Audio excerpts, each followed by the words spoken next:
Assalamu alaikum, everybody. It's so wonderful to see you all here. I'm Shaza Khan, the Executive Director of the Islamic Schools League of America, joined by Sister Alaa Mohammad from the Family and Youth Institute.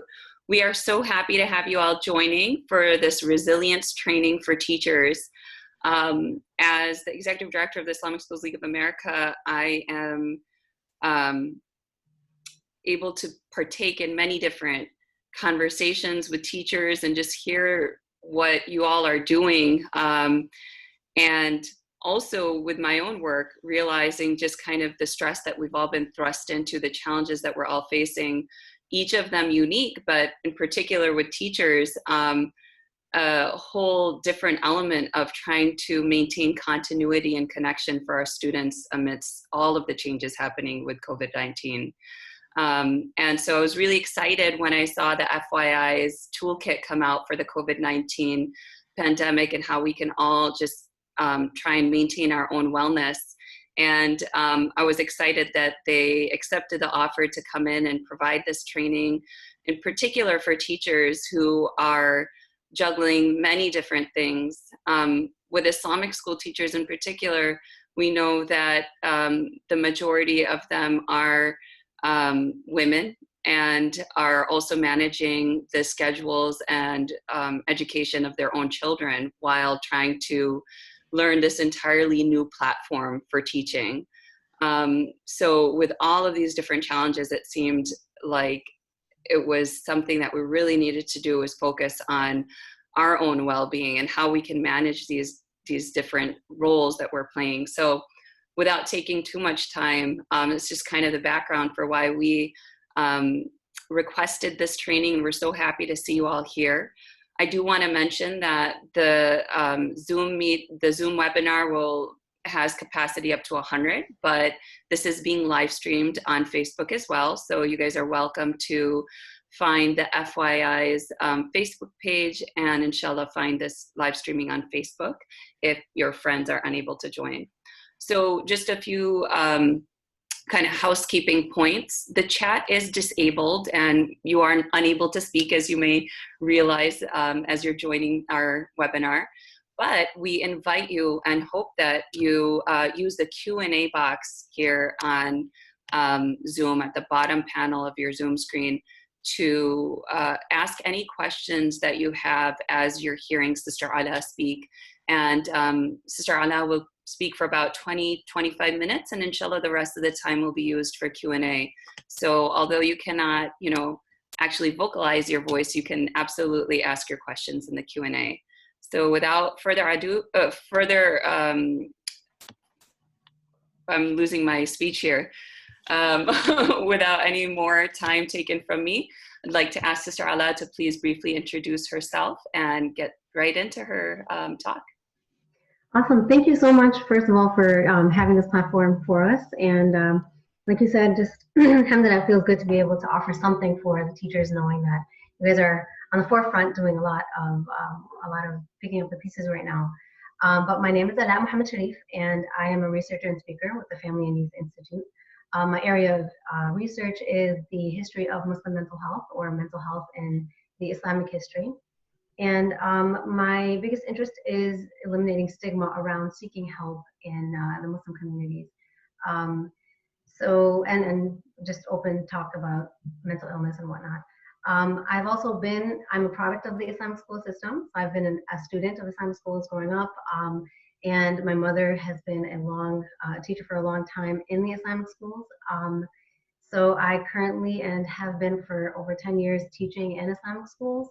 Islamic Studies is my area, and I develop curriculum and also am in the classrooms engaging with students.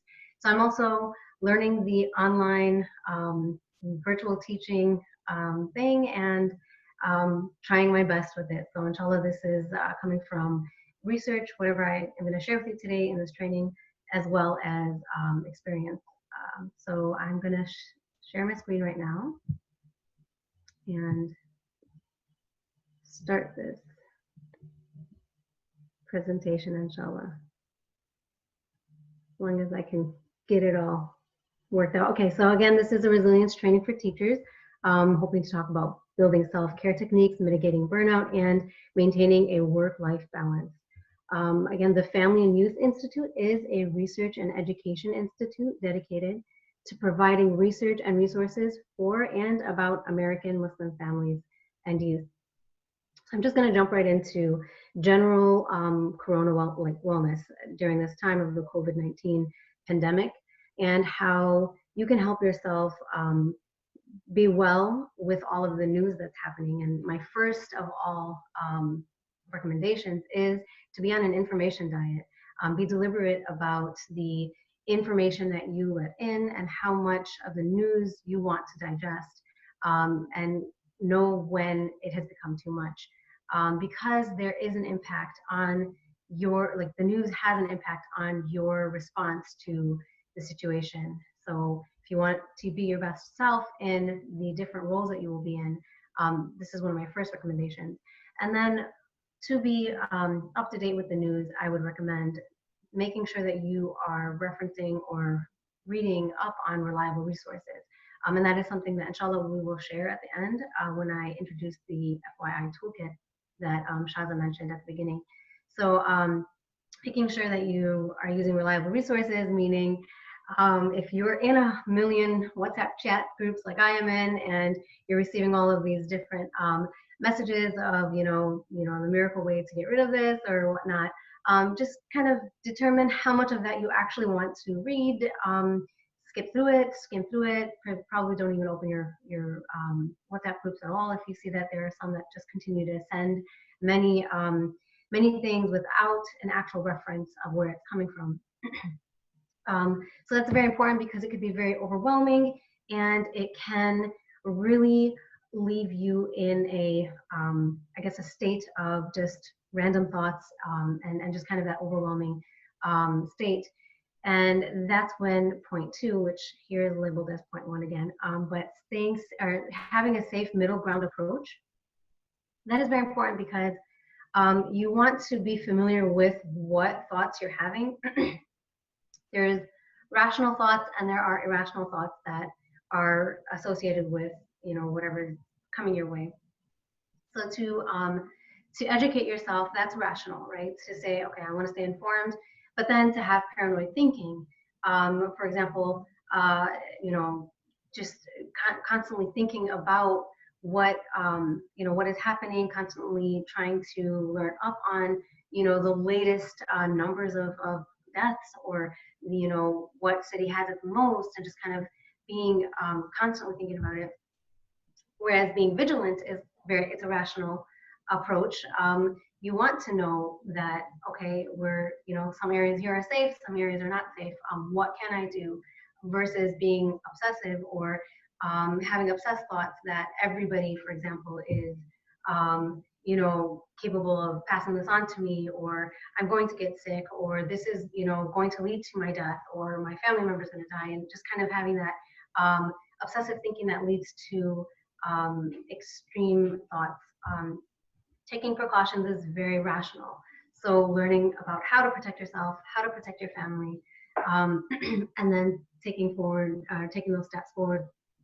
So yes, having medicine at home just in case someone does get sick and you do have to care for someone or yourself, versus again believing that every surface is infected or everyone is a carrier or I am bound to get sick no matter what, or just kind of making sure that you're balancing those thoughts, because stress is normal, and reacting to and responding to the circumstance with stress is possibly, it could be very helpful if you use it to motivate you to take the right steps, but it could be dangerous once it, goes into the area of clinical anxiety. So you will know that it is something dangerous if it impacts these 3 things. I mean, all 3 of these things. So your work, your daily activities, and your relationships. Once you see that these thoughts are creeping into these 3 things and impacting you in a way where you can really no longer give quality experiences to either of these 3, then that is when I really recommend that you seek help. And alhamdulillah, there are so many different resources available now, but also mental health providers are now giving teletherapy more than they did before, and web therapy more than before. So it's accessible in your own home. And there is absolutely nothing wrong with seeking help. In fact, seeking help allows you to prevent your state from getting worse, and it helps you get the help sooner so that you can, inshallah, start getting back to a quality way of living sooner than later. So this situation really hit us all strong, and it changed a lot of things. And so to give yourself time to process and adjust to the changes is really, really important. And it's very important in that to be kind to yourself, to allow yourself to take the time to process it, take the time to plan, take the time to just kind of rearrange things. You're going to be rearranging your home life situation. You're going to be rearranging curriculum, for example. So just knowing that this situation is something that impacted you strongly, and saying it's okay for me to not do everything right now, knowing that it impacted your school, knowing that it impacted the students, and realizing and recognizing we're all in the same situation. So don't be hard on yourself if you don't have it all down right at the beginning. And you know, alhamdulillah, we're kind of 3 weeks into it, a little bit more used to some of the things, making plans with our schools and with our students. So throughout, just knowing that you're doing enough, and not to be hard on yourself about it. To lessen your expectations. Again, this is not a time where we think that everything has to be in place, or that we're going to be replicating an entire class situation. Curriculum continues as planned.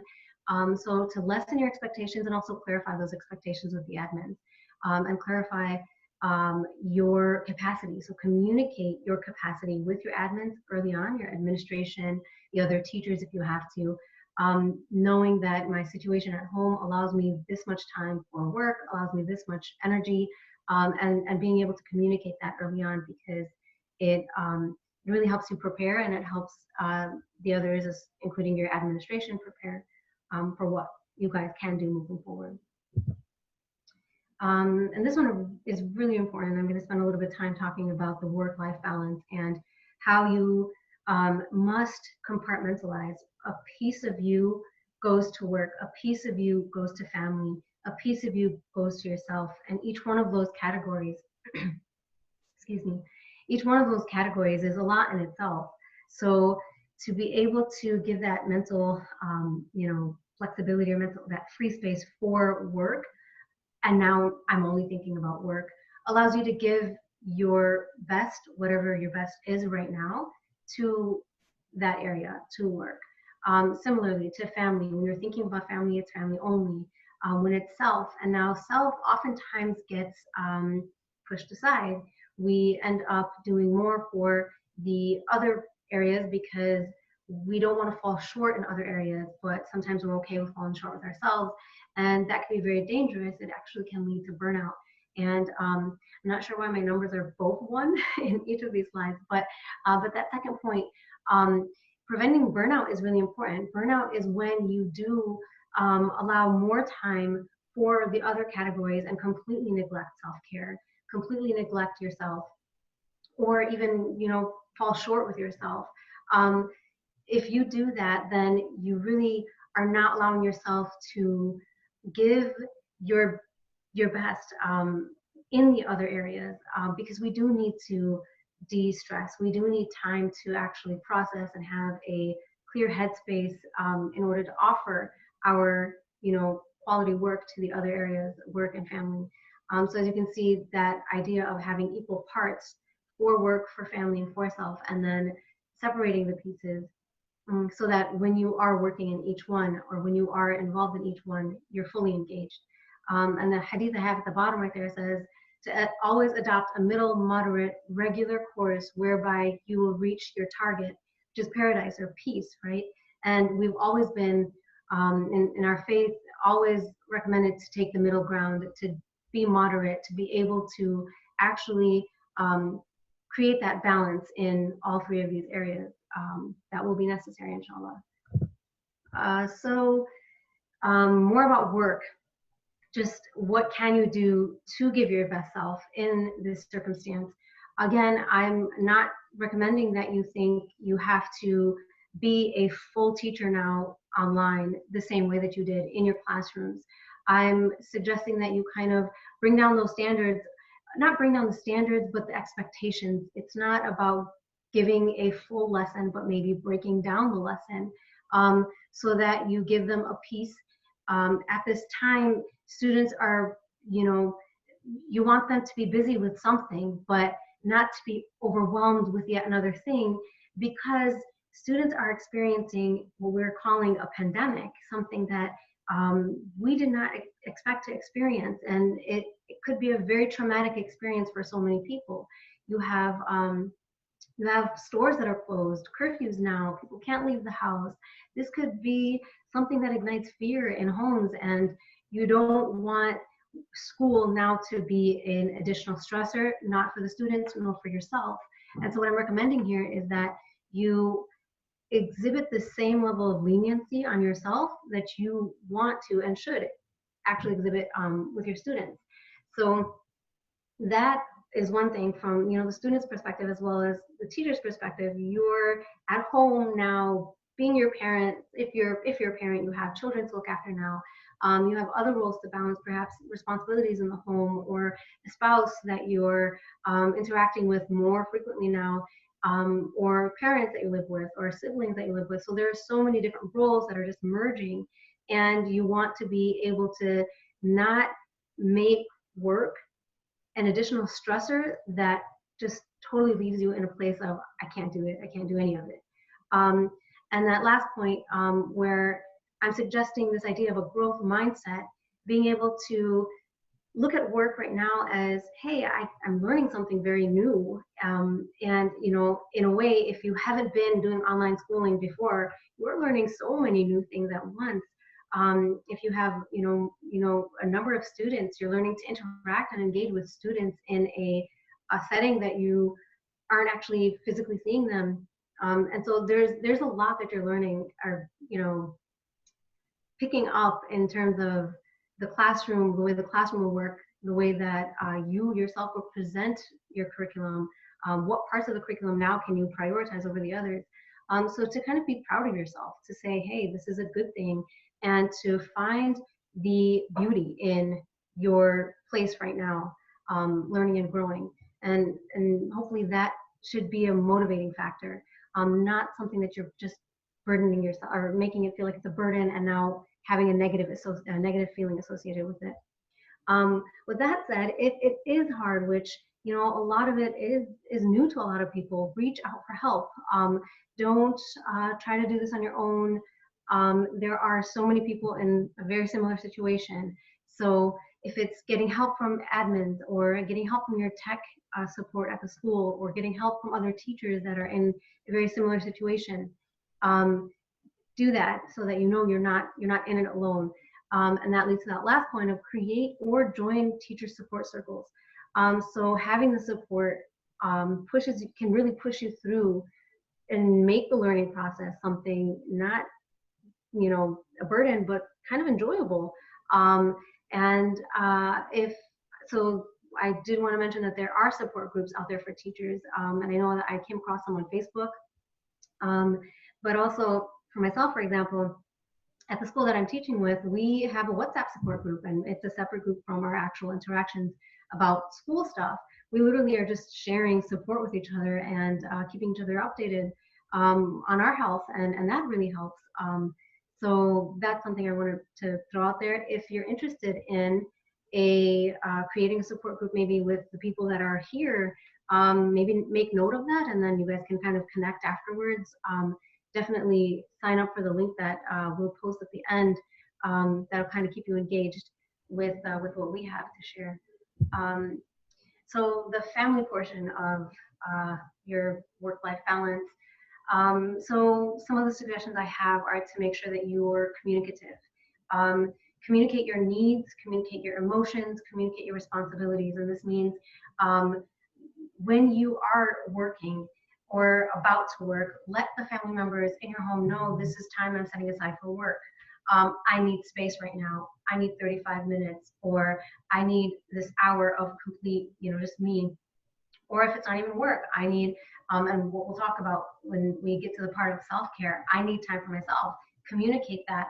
Or if I'm overwhelmed, that's an emotion. Communicate, I'm feeling overwhelmed right now. I'm feeling frustrated. This is very difficult for me.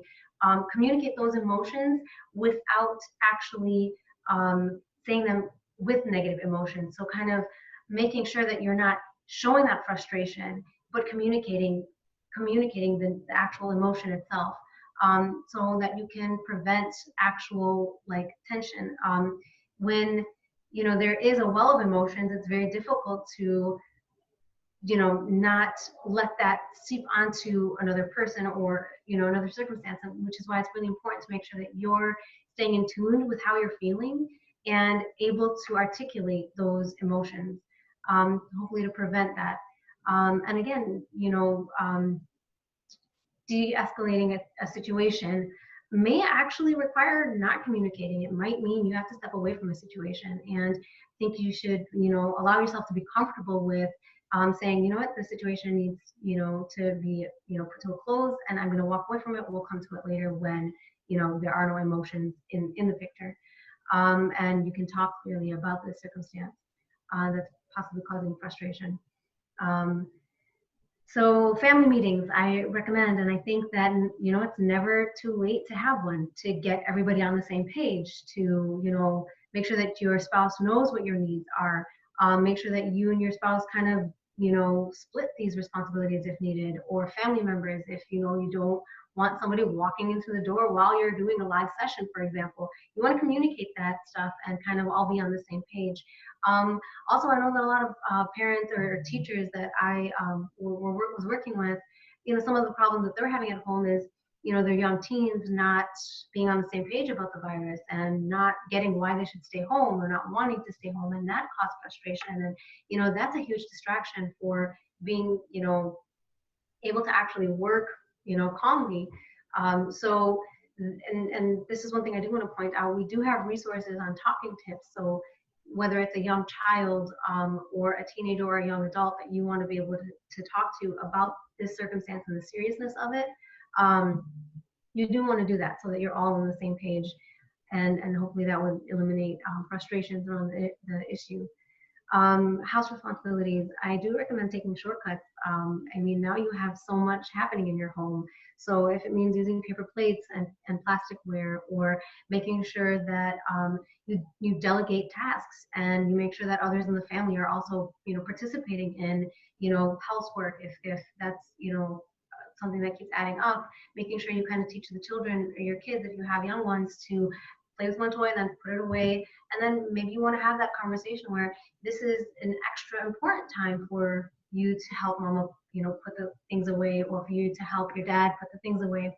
And just kind of really communicate that at, an age appropriate style. And then there's something else I wanted to say about that.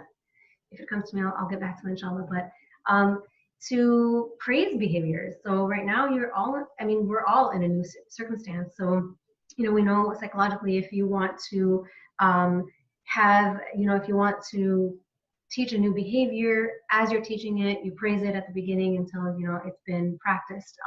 And so to, encourage each other by saying, I really appreciate that you did the dishes and I didn't have to do them. And just kind of really, bringing that appreciation out there on the surface so that everybody feels it and wants to do more of it. And then be a mirror. I put that in there because, Prophet Muhammad taught us that, you are a mirror of one another. And if you really want someone to do something, it really, it's nice if you show them how, kind of guide them how you'd like it to be done by doing it yourself. Don't just, randomly give your mom a cup of water and, or, give your young child something. Show them that this is something that makes you happy. I noticed that you were feeling stressed, so I wanted to give you a hug. That's something that, you would be surprised. They'd know you want it, you like it, and they would do it in return. To set a plan.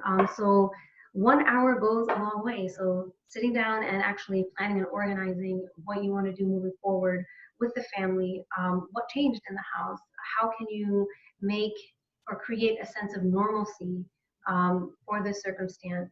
Talk about it again, maybe in a family meeting, and get everybody on the same page.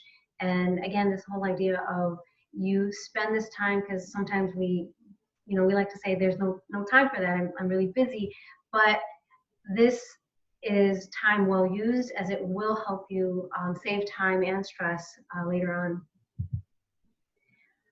Okay, so family well-being is very important throughout this as well. And as a member of a family, you do feel responsible to make sure that the family is in a good place as well. My idea of making sure that your family time gets full attention is a part of that, separating family work and self. You want to make sure that your focus is on the family needs while you're actually tending to family. And it's not just about the family needs, but also your needs from the family. So to be fully engaged in, your experience with the family, and being able to recognize what your needs are, and then, articulate them, be fully present so that you can, get that experience of joy that you're with your family, that feeling of safety, like we're all here, we're all healthy, or someone isn't healthy but we're here to take care of them, or if your family is grieving together because there is a loss in the family, you're fully present and you're not worried about work at that moment, where you need family love. And so you want to make sure that you're also getting what you need from the family, as well as giving what your family needs from you, if you are one who is providing. And I would suggest having family activities. And my point of mentioning that it doesn't have to be structured or forced is that you don't want to force family connection in a time where you're kind of already stuck at home, but you want to make it enjoyable. You want to make it something that everybody feels good about. So if it's just a spontaneous thing, or if you say, hey, Friday seems to be the day that everybody is less busy, so let's throw in a random activity, or let's do some cooking together, or let's do some paint night together, something that you probably never had the time to do. Look at it as an opportunity to finally do it. Catch up on stuff. Maybe you haven't had some conversations that you wanted with your teens that you can actually take advantage of this opportunity to, without work on your mind, and just that conversation, or read a book with your young child, or spend a little extra time with a sibling, brother or sister, or your parents, right? Do something with mom and dad. And again, that I think goes for any age. We all kind of really want to be close to our parents right now, and if not physically, at least in dua, meaning if they've passed, you can make dua for them, and if they are distant or long distant, you can call, or Skype, just as you do, or just as you're able to hear. Domestic violence, it's actually something that we know now in research that has increased. Cases of domestic violence since the COVID situation started have increased, and it's very important for us to make note of that, because we all are at home right now, hopefully, and it allows more time with each other, more opportunity for clashes or disputes. But knowing that abuse includes physical abuse, emotional abuse, psychological abuse, and spiritual abuse, and these look in so many different ways. But if you're experiencing physical abuse, or experiencing emotional abuse, psychological abuse, or spiritual abuse, if you're being put down, for example, or if you're being yelled at, or if you are being hit and hurt, this will impact your performance in all three areas, be it at work, or with your family members, or with yourself. And it's very important to recognize it, at the very least, to be able to say, I am experiencing what is called abuse, and to be able to communicate that. Number one, knowing it for yourself, and number two, communicating it with whether it be the person you're receiving this from, or people, and then being able to put an end to it, because no one should undergo abuse. I know that in some cultures or in some homes, some family cultures, we find that people tend to tolerate different levels of abuse, and that's something that our faith, Islam, really puts an end to and has no tolerance for. And this hadith at the very bottom, where Prophet Muhammad taught us that whoever harms others, then Allah will harm him, and whoever is harsh with others, then Allah will be harsh with him. Again, there's no tolerance for abuse. So if you find that you're experiencing abuse, domestic violence at any level, there are resources and services available. I will point to it in the toolkit, inshallah, once I show that. But also I recommend seeking help if you do feel helpless, like you want to communicate it but don't know how. Again, alhamdulillah, there are different ways to connect with professionals now, whether it be through teletherapy or web therapy. But also, I have at that last point, a self-check. Make sure that you yourself are not abusing or being harsh with others. Because if you are causing pain to someone, that will stop them from being able to actually build resilience in this experience as well. And we're all facing it together. We need each other's support, especially in the family. So I'll move on from that topic to actually now the self, and making sure that you do give time to yourself. And it is from our tradition. Allah subhanahu wa ta'ala, or Prophet Muhammad said, "Verily your own self has rights over you, so fast and break your fast, pray and sleep." If we continue to overexert ourselves and work really hard in areas and neglect our own needs, it makes it very difficult for us to actually be present in all of the different roles that we have. So we need a good headspace. We need to be encouraging just healthy, positive vibes. So my recommendations here, again, making sure that you have a good headspace. I'll talk a little bit about how to achieve that. Alone time to de-stress. So like if you have to sneak away for 10 minutes to be in the bedroom or be in another area, another space, or go outside, just making sure that you give yourself alone time. And ideally 10 minutes is not ideally an hour, ideally more time for yourself. But if only 10 minutes, then make it a really good 10 minutes and take it when you have it, or create it for yourself. Remove yourself from your environment. I like this. I think that going outside for a walk, or even taking a ride, like drive around the neighborhood, or drive where you might see scenes of nature, but obviously maintaining social distance, but doing that so that you're changing the feelings of your environment, right? And creating a support circle. So I know we talked about having a support group. I think it's very important to recognize who you talk to if you are feeling stressed, if you are overwhelmed, and you potentially talk to, and it could be just the closest people to you, and they kind of sometimes we egg each other on. And if you're feeling stressed, you don't want to be talking to someone that would kind of increase that stress for you. So I do recommend kind of finding people outside of the family space, or it could be someone close, it could be someone you don't know, but just really having this supportive circle.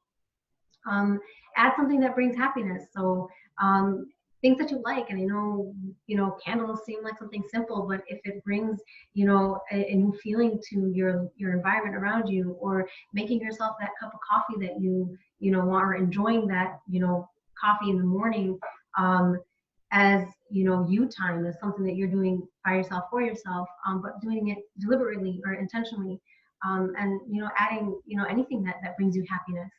And then do a self inventory of your needs. I just want to give a moment for you to look at my picture over there, because I like it. I thought it's really funny, because sometimes people in our environments will notice the stress on us before we will pause and actually recognize it on ourselves. So I thought that was a good picture to put. Okay, so self inventory of needs. I have the Maslow here, the hierarchy of needs, just to kind of allow yourself to do a self-check and say, where am I falling short with myself? Your physiological needs include making sure that you're, getting your nutrients, you're eating healthy. And I don't mean like you have to go all out and now start, having healthier meals, but you do want a strong immune system. So, if it is just adding a fruit a day so that you're making sure you're getting your nutrients, you're staying hydrated, you're getting rest, don't neglect sleep or, set that aside so that you can meet other obligations. Making sure that you get fresh air and sunshine. So physical needs, I have here, including feeling safe, right? Making sure that you're feeling safety, you're doing all the things that you need to protect yourself, and kind of having that confidence that, okay, I feel safe right now. Hygiene wise, as well as just kind of the safe environment. Again, I'll bring up the idea of, making sure that you're not in a situation where there's abuse. So tending to that and changing it if it is the case. Having the supplies at home, or also engaging in physical activity. So exercise, building your immune system again.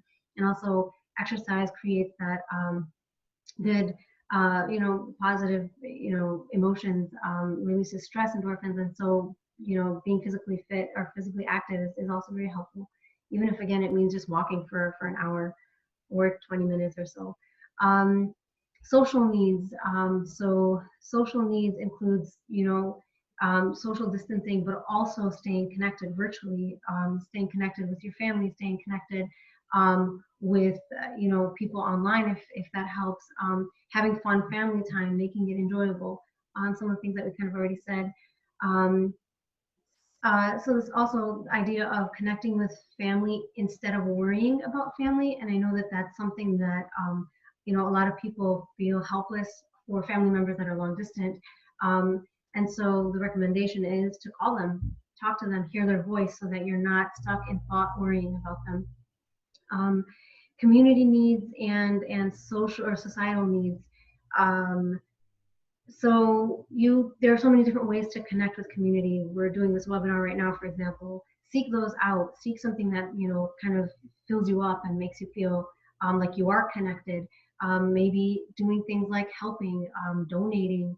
There are calls right now for donations in different areas, whether it be food or, PPE for providers. So, being involved in a way that actually doesn't feel like a burden, but rather feels like you're doing something good and staying connected. And at the same time, I also think that we should recognize that being away, being home, although it might feel like we're missing out on connection, it is something that we should feel good about, like we're doing the right thing, and should create positive emotions, because we are not only protecting ourselves, but we are protecting others, and hopefully bring an end to this pandemic. Psychological needs, positive thinking, staying informed, but limiting how much information you are letting in, and limiting those negative emotions or conversations about the situation. Exuding kindness, love, and compassion. It's something that our dean always talks about. We seek Allah's Ta'ala's mercy, and we want to be merciful to others. So, if you do see that people are having, there's just so much negativity, so much anxiety and fear that we're allowing into our conversations, maybe be the one that says, gives a hug to someone and says, if you need someone to talk to, we can talk about it. And, giving that strength to someone else would be, an actual source of strength for you in so many ways. And again, having a healthy mind really builds a healthy immunity, and that's what we need right now. We want to be able to fight, getting sick if we ourselves do get sick. Intellectual needs, so reading, personal research, creativity to fill your time. Set your intentions, like right now while you're learning new methods for teaching in your classroom, set your intentions as something that is, part of your health, your self-care, and, be proud of yourself for moving forward with this. And inshallah, that satisfies this, intellectual growth. Again, going to that growth mindset. And spiritual needs, make dua, salah, engage in, farad and sunnah, Quran reading, listening to Quran, making dhikr, or maybe just sit with Allah. maybe just have those times where you are just connecting with Allah without pressure, without any strings attached. And I would recommend meditation too. Meditation is one of those things where you're really just sitting with yourself and, you know, really focusing on your presence and focusing on your breath. And there are so many resources out there that are free resources for like breathing techniques or applications that you can kind of follow so that you can pick up the habit of a breathing technique, or calm music, or meditation. And then that idea of that the ayah that I placed at the bottom of the screen, without doubt, in the remembrance of Allah do hearts find satisfaction. Kind of reflecting back on Allah being aware of everything that's happening, and trusting that, you know, He has an ultimate plan, and staying connected with Allah in a positive way, so that once, you know, if stress hits, you're able to, you know, just kind of fall back on that safety net that you've created with Allah. Okay, so student wellness. I believe that after, inshallah, really making sure that you've engaged in self-care, and now you are, you know, at a better, you know, engaging in self-care will allow you to give a quality experience for your students in their classroom and actually help them in their homes. So some of the tips that I have here are to establish a routine and, you know, have clear communication. You know, by doing that, you allow the students to, you create a sense of safety for the students. You allow them to feel like, oh, someone's in control, someone knows what they're doing, and they kind of, you know, lean into the elder, lean into the adult for that sense of safety, as well as predictability. So they're not just kind of going with the flow of things, but they're able to plan as well, giving them structure. And then digestible bite-sized instructions. Again, we're not trying to give them full lessons right now, but to be able to make sure that we're giving them things at a learning, at a you know, in a digestible way. Also showing that you're there, you know, for support. Again, this pandemic response is not universal, so we don't know what every student in their homes is experiencing. We don't know the way that they responded, reacted to it emotionally, and we also don't know what, you know, their home situation is. So we want to be cognizant of that and not assume anything. So to be able to ask open-ended questions, listen more, and aim to just clarify with, you know, misinformation with what, you know, is reliable. And again, that's where I would recommend making sure you're also using reliable resources to get your information. Prioritize relationships in the classroom over grades and behavior. And the reason I say that is because you want to create a balance for high expectations. Obviously, you want to maintain high expectations all the time for the kids. And we want to show them that this doesn't make us do less. This doesn't, you know, this pandemic doesn't stop us. Rather, we, you know, continue, you know, reaching for high expectations, but showing that your concern for their well-being allows them to actually produce, you know, their best. So it actually helps them perform better. So the second point that I have there is to provide space for connection. They're connecting with you, and you're probably, as a teacher, you know, one of the few connections they actually have with the outside world right now. And you're in some ways creating a classroom, whether it be through, you know, Google Classroom or Zoom or other platforms. So you might be able to connect students with each other so that they may probably do projects together, or you know, encourage each other in their work. So just kind of making sure that you have that in mind too, to provide that space of connection. And then again, be encouraging, help the students establish a self-worth, like they can do it. Okay, so I mentioned a toolkit, and I know Shaza mentioned it at the very beginning. The FYI put together a toolkit that has many resources for, you know, considering the different people that are, considering the different spaces and experiences that people have. So this is just a quick list of some of the topics that we have in there.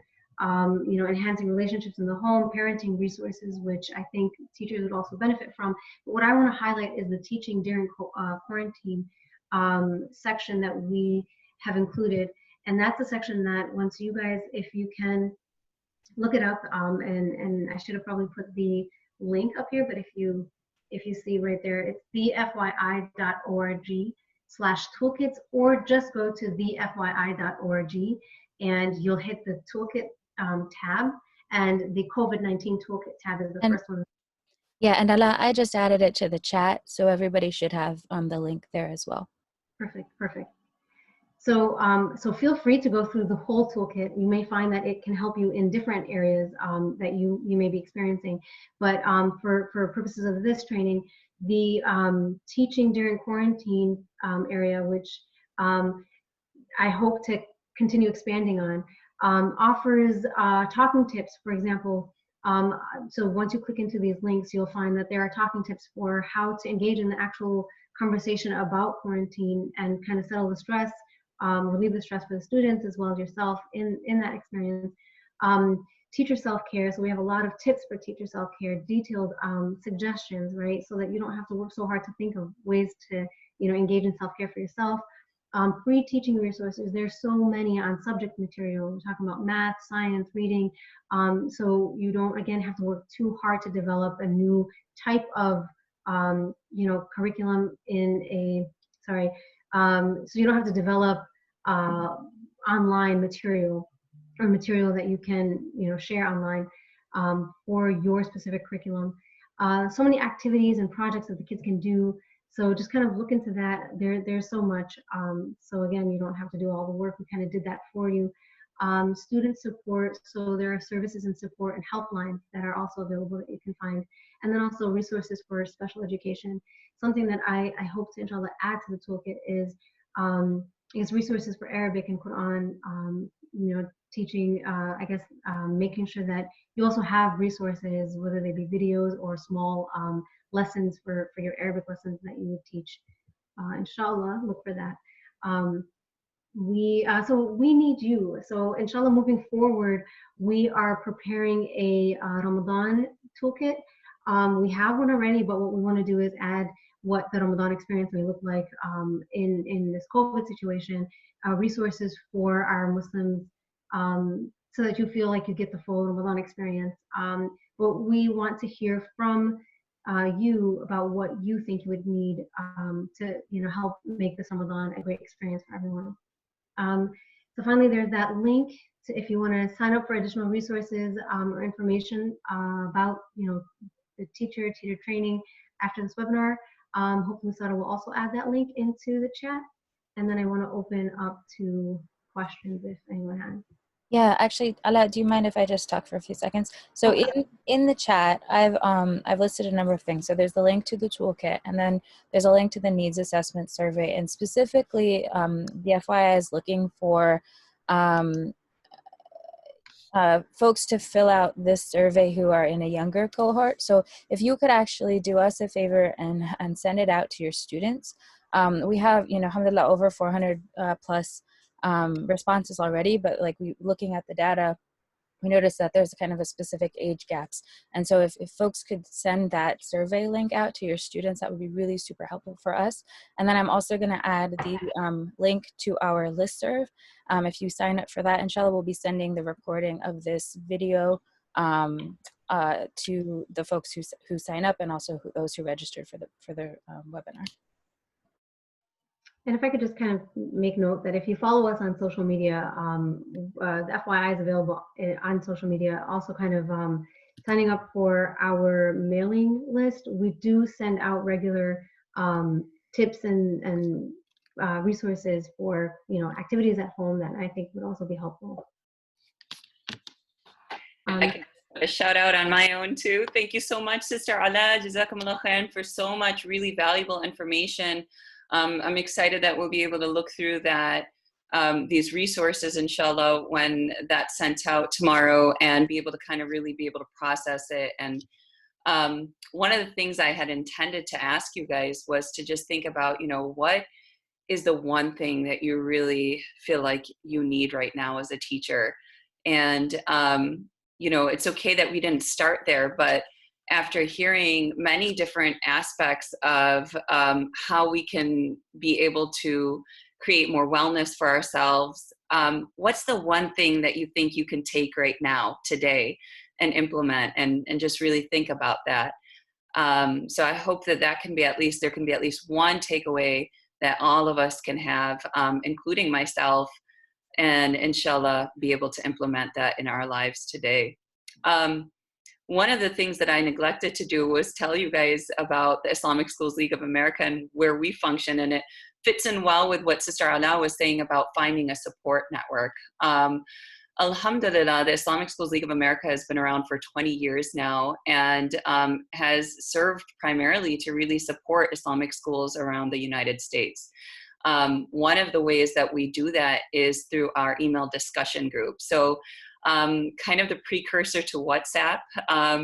It's being able to share resources, ask questions, share opportunities. We share a lot about the FYI's resources on our email list as well. And we've got over 900 educators who are principals, board members, teachers, and people who care about Islamic schools, full-time Islamic schools. So since that is our target audience, I know not all of you are associated with an Islamic school, but for those of you that are, I really encourage you guys to sign up to our email list, and inshallah we'll include that in the email that goes out. One of the other things that I would like to do is to be able to kind of read through some of your questions. Really appreciate you guys using that Q&A section. We've got about 10 more minutes to the top of the hour. So Sister Alaa, you and I can maybe tag team on some of these. 4 of them I did answer, but let's read those out loud. So yes, inshallah, we'll post the email link of the recording of this webinar. You'll get that as long as you've signed up on one of these email lists. Fatiha asks about, do you think that we should give final exams this year or just have projects? Sister Alaa, I'll let you chime in, but I know being part of many national organizations, conversations with national organizations, not just Islamic schools, but different private schools and public schools, that they're approaching this as this kind of school-wide policy. So the school administration really needs to have this discussion, weighing in the kind of really unique and situation that we're in with COVID-19. You have many families where both of the parents are working and they're not able to be as engaged with the students' asynchronous or live class learning. And given the situation, many schools felt that pass-fail might be a better option, just to not add that stress. And also added that it's harder to really know if students are doing the work on their own. But different schools are approaching it different ways depending on the support network and their own school's constituents. Sister Alaa, from your perspective, what are your thoughts? Yeah, I couldn't say more than you did. I think just kind of knowing what other schools are doing, and as part of the administration, just kind of making a decision, but kind of also making sure that you communicate that teachers are all on the same page, doing the same thing, and not just communication between you and the admins, but also making sure that's communicated with the students. Again, so that they know what to look forward to. Yeah, and one of the things that we've heard from different Islamic school leaders that have a good sense of their transition to distance learning is that over communicate.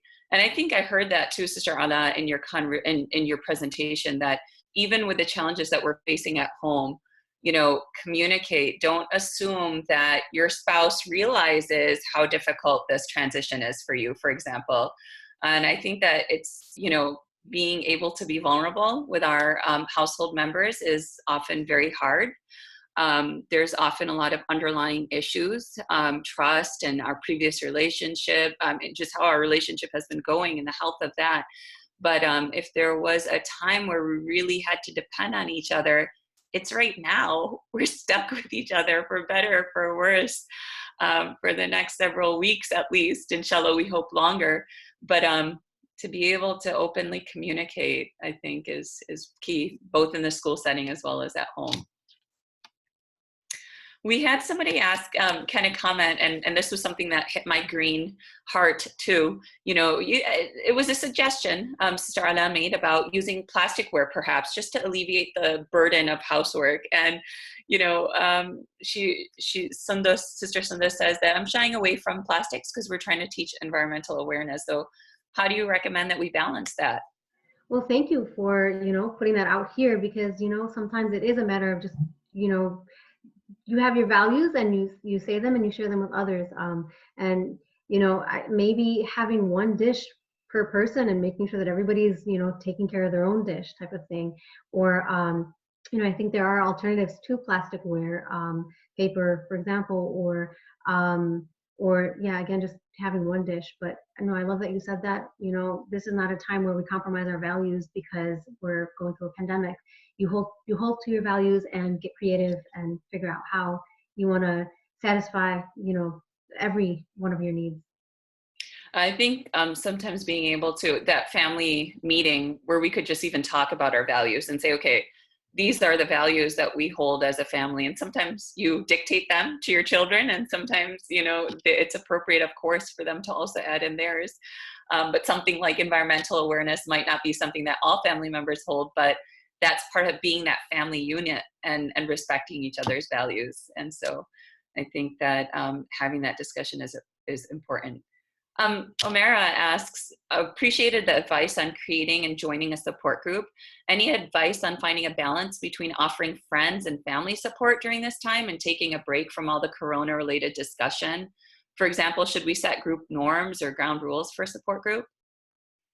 Absolutely. No, I love that you asked that question and you ask it, and it sounds like you are very aware of, how much being the one giving support could impact you yourself.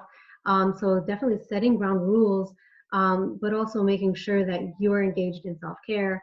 We know you can't really help someone that's drowning if you yourself are drowning. You need to make sure that you're taking care of yourself first, and you have to be aware of your emotions throughout the experience of helping others or providing support.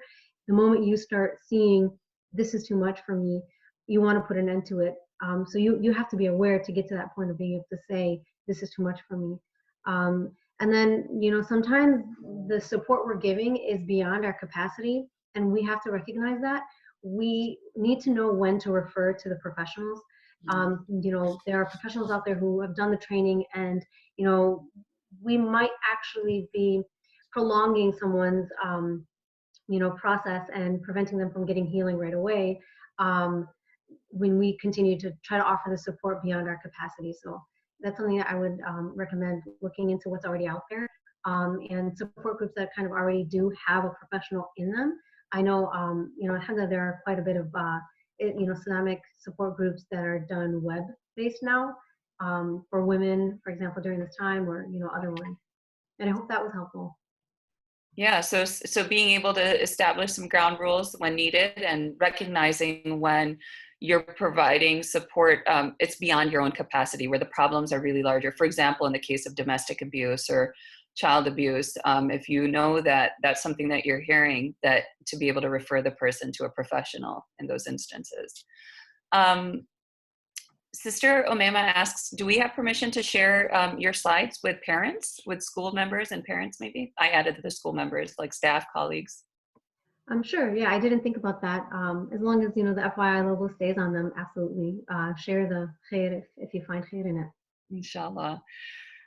We had Sister Seema Imam, the chairperson of the Islamic Schools League of America, wanted to respond to the grading, I think. And Seema speaks from a position of a lot of experience. She herself is a professor and a teacher of teachers. So she is involved in teacher preparation for several years now herself, was also a principal of a full-time Islamic school, and has taught special education in public schools as well. Dr. Seema says that the question of grading, I think more generally, we're not seeing grading isn't the biggest concern. I think sometimes it's hard for us as teachers to be able to kind of create that paradigm shift. And I heard Sister Alaa in your presentation too, that right now we need to kind of ease our own expectations, realize that we might not be able to teach that full lesson.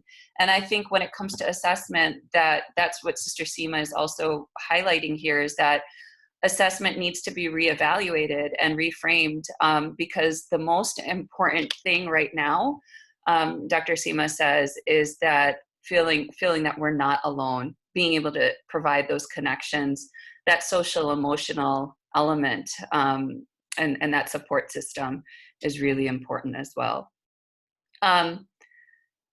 We have some other questions I think that could also be carried onto the Islamic Schools League of America's email discussion group. Like, for example, do you think we need to complete the curriculum? How could you engage in some informal assessments? As we're approaching the top of the hour, and I want to respect everybody's time here, I invite you guys to join that email list. I put the email address, the link in the chat for everybody to be able to access. And those are the kinds of questions and discussions that we have amongst ourselves with many other educators and leaders of Islamic schools from across the United States and Canada as well. So we invite you to continue those discussions there, as we may not have time right now. Just as a last question, how can we encourage our students to be focused on their studies in this situation? Sister Alaa, I know that's kind of a heavy topic, and we've only got about a minute to give you to answer, but what would be your biggest recommendation to help any of us to be able to focus on the tasks that we have on hand, our students in their studies, us on our work life and other responsibilities? I would say create a sense of hope that this is going to pass, and talk about that future, as a near future that will come. Your grades are, your effort right now is going to take you to higher achievement, which is what you want. Praise them, encourage them, encourage what they are already giving, and make sure that, you're, engaging with students with whatever, level that they're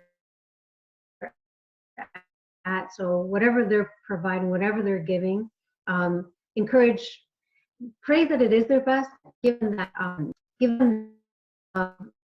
or, they're doing their best. This will be for you.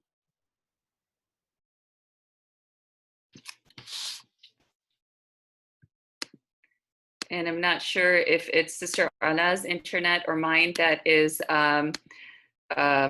creating some difficulty with hearing this. I want to conclude, inshallah. Sister Alaa, really appreciate all of the advice that you gave us. Jazakumullah khairan to everybody for joining, Sister Sara from the FYI and the Family and Youth Institute for hosting this. And we invite you guys to keep connected with us on social media through the email lists that were shared in the Zoom webinar chat, to please stay engaged, take care of yourselves, give yourself some time and space. We're all going through many different challenges, and know that Allah does not burden a soul greater than that which He can bear. So inshallah, have hope in Allah. I love that last point that Sister Alaa makes. Bismillah ar-Rahman ar-Rahim. Wal asr innal insana lafi khusr illa alladhina amanu wa amilu salihati wa tawasaw bil haqqi wa tawasaw bis sabr. Allahumma salli wa sallim ala nabiyyina Muhammad. Assalamu alaikum wa rahmatullahi wa barakatuh. See you guys again soon, inshallah. Assalamu alaikum. Assalamu alaikum wa rahmatullah.